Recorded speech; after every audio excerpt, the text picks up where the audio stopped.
All right, good morning or afternoon, my third graders.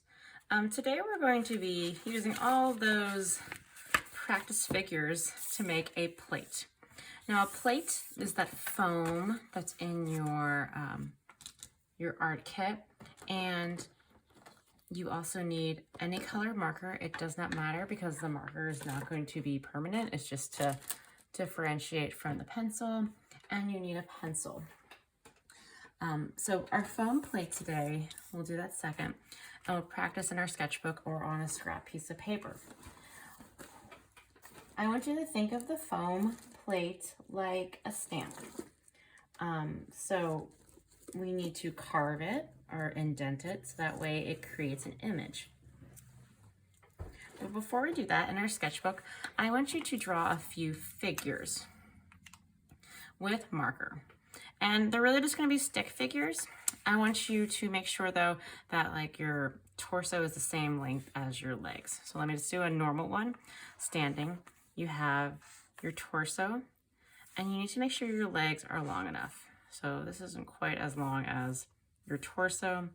So if you want to look back at your figures that we drew in proportion, you can kind of use that. Okay. Arms should be a little longer than where your hips are, but this should be the same size as that. All right, let's make the stick figure more dynamic. I'm gonna do 4. You'll probably choose 1 or 2 to use for your real one. So I'm gonna start with them like this, and look how they're also almost taking up my whole page. So you're gonna decide what your arms and legs are doing. So do you want like a ballerina type stick figure? Think about action and movement. Think about when we learned about the Harlem Renaissance and jazz, what kind of dancing and what kind of movement you can, or what inspires you. Also think about that activity you did with dynamic people, and decide kind of how you want your stick figures to move.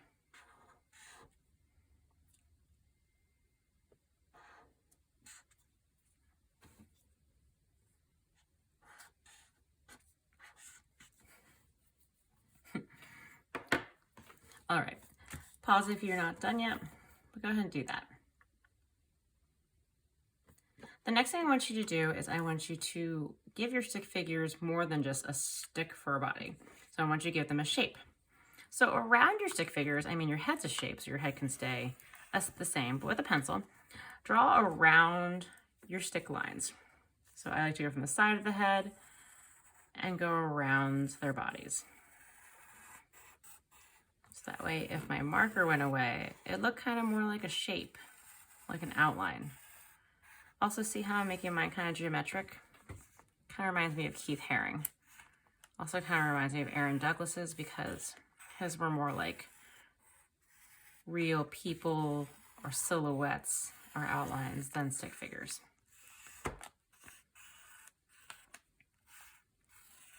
Go around my head.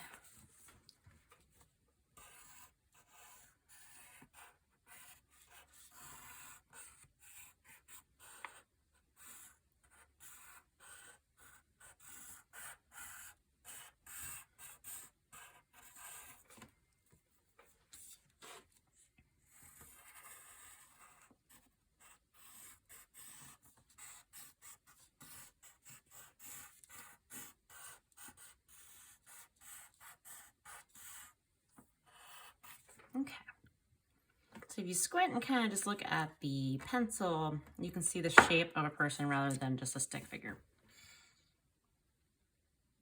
All right, so when we do this on our plate, the important thing to know is that this marker, this color, is not your permanent thing. This is what is just making a stick figure, a skeleton for our real person. The pencil is what is going to be permanent because it's going to indent.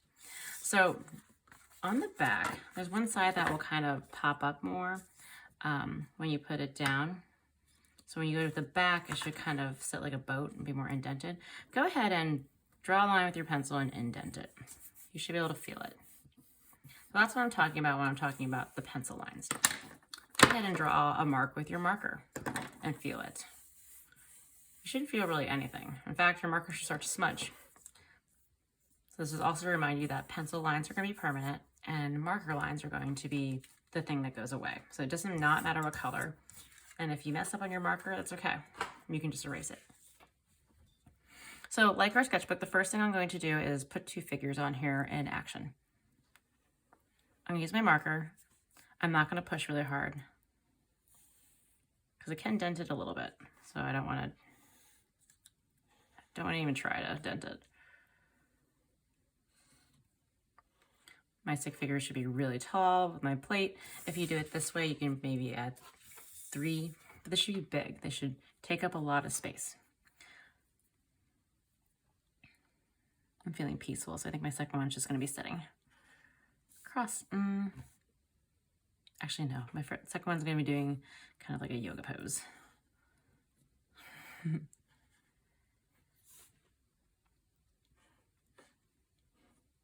Of some sort. There we go. All right, when I have my marker the way I want to, you're going to use your pencil. A dull pencil works the best. If you have a mechanical pencil, just push the actual lead back in and just use the tip of the mechanical pencil. But I'm going to make my head just a normal circle.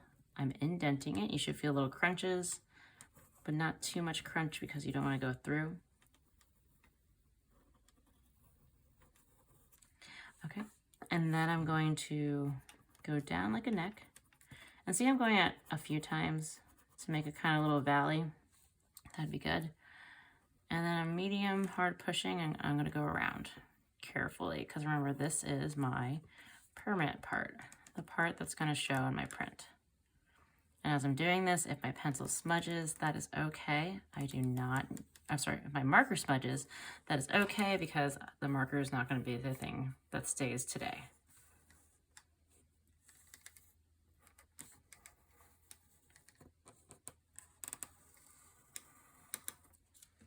You should run your hands over it. You should be able to feel it.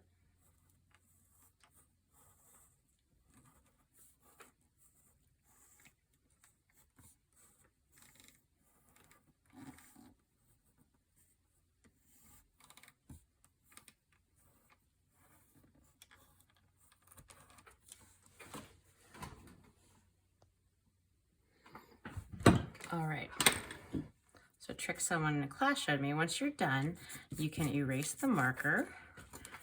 A pink eraser kind of works, but also you can use just your finger or water.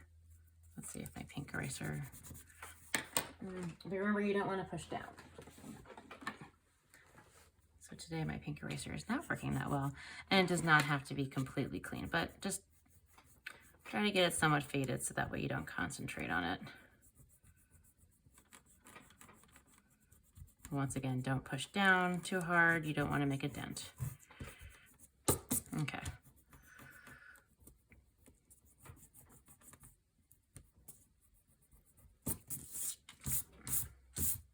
You could also try a little water on it.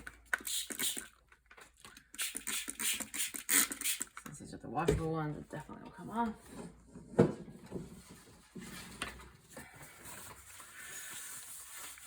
All right. All that should be left is these dents and your people.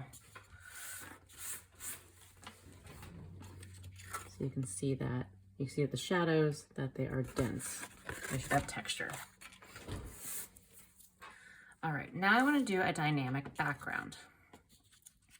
Remembering once again that your marker is not permanent and your pencil is permanent.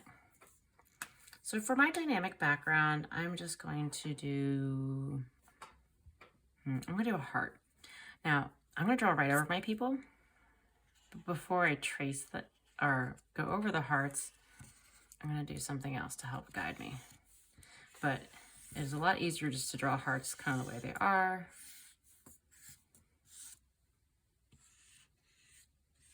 Like that. All right, before I even think about tracing those lines with pencil, and for those lines, I'll be tracing them with pencil. I won't be going around them. I'm going to carefully inside the outline of my bodies, erase the heart lines.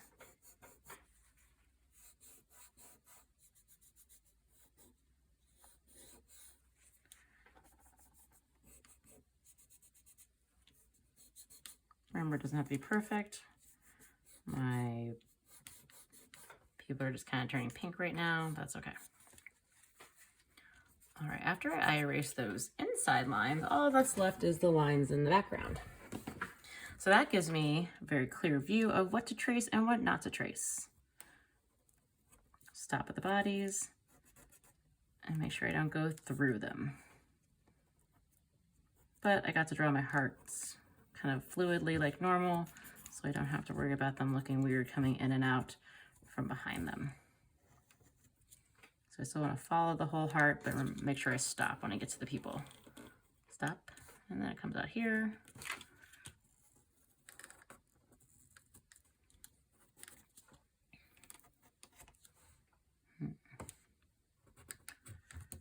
And remember, the indent is what is going to stay and what it will be permanent. The marker color and lines do not matter today. They will matter later.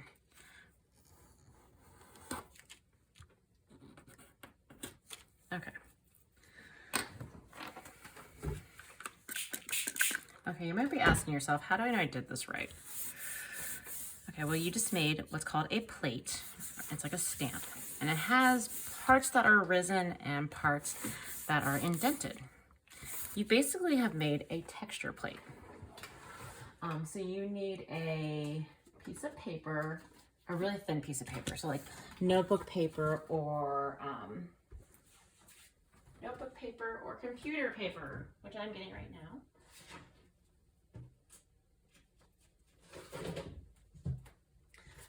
Do not use the paper that is in your kit because it is too thick for this, and you need that paper for when we do the real prints. But to see if this works, you can do texture rubbing on it. So the plate goes underneath a normal piece of paper, and you could take a crayon or something and do a texture rubbing. So this is a crayon on its side, making sure I'm holding the plate so it doesn't move. Or you can use a pencil on its side and rub it. This does not have to be a particular color. Remember, this is just making sure I did it right.